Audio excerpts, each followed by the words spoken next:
అందరికీ నమస్కారం. మకర సంక్రాంతి రోజు చేయవలసిన దానాలు. మకర సంక్రాంతి రోజున దాన ధర్మాలు చేయడం చాలా విశేషమైనది మరియు పుణ్యప్రదమైనది.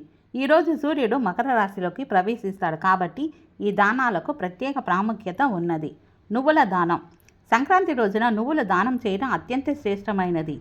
ఇది శని దోషాలను తొలగిస్తుందని నమ్ముతారు. ధాన్య దానం. కొత్త బియ్యం, పప్పులు లేదా ఇతర ధాన్యాలను దానం చేయడం చాలా మంచిది. ఇది ఇంట్లో సిరి సంపదలను పెంచుతుంది. వస్త్రదానం. కొత్త బట్టలు దానం చేయడం వల్ల పుణ్యం లభిస్తుందని చెబుతారు. బెల్లం దానం. తీపి పదార్థాలు, ముఖ్యంగా బెల్లం దానం చేయడం వల్ల జీవితంలో మాధుర్యం పెరుగుతుందని నమ్ముతారు. పండ్లు మరియు కూరగాయల దానం. సీజనల్ పండ్లు, కూరగాయలను దానం చేయవచ్చు. పాదుకలు, గొడుగు దానం. చెప్పులు లేదా గొడుగు దానం చేయడం కూడా ఈ రోజున చాలా మంచిది. గుమ్మడికాయ దానం. ఒక గుమ్మడికాయను దక్షిణతో కలిపి దానం చేయడం ఆచారంగా వస్తుంది.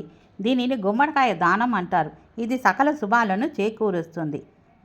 వస్త్రాలు. పేదలకు లేదా బ్రాహ్మణులకు కొత్త వస్త్రాలను దానం చేయడం విశేష ఫలితాలను ఇస్తుంది. దుప్పట్లు.